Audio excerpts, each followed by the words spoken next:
and this one is Grandma Mauled by Pit Bulls on Cocaine. Two dogs, Echo and Apollo, were no strangers to partaking in a bit of coke from time to time. In fact, just a few weeks before today's story, they had ingested quite a bit. This led to some ruckus, which kind of goes without saying, and the condominium they lived in ordered the dog's owner, Adam Withers, to get rid of them. However, Adam didn't get rid of the dogs. He ignored the whole thing entirely. In fact, he even taunted the landlord by posting an image to Facebook of a pit bull that read, "Humans are the problem." Adam and his mother Susan that he lived with were indeed problems, and they weren't at all ashamed of it.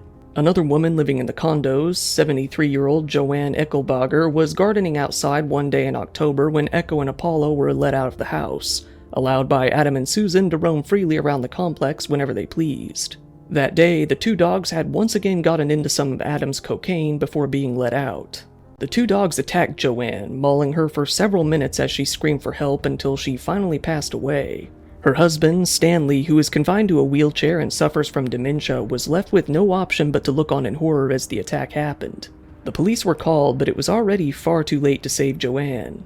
The cops tried to get them off of her, leading to the dogs attacking them as well. Even when the police shot the dogs, they continued their cocaine-fueled attack on the police until they finally couldn't any longer. Knowing the history of the dogs, they were taken in to be examined. It was proven that, once again, they had been high on cocaine at the time of the attack. Both of the owners, Adam and his mother Susan, were arrested on charges of involuntary manslaughter and taken in. They changed their minds very quickly about the whole humans are the problem thing and began to blame the dogs entirely, saying that this was completely out of their control. Joanne's family did not feel the same, with her son saying, "How do you not look at them as a villain responsible for killing your mom?" Her family has decided to sue both Adam and Susan as well as the condominium association and the local dog warden, accusing them of severe negligence even after numerous complaints and red flags had been raised in the past, both about the dogs and about Adam himself.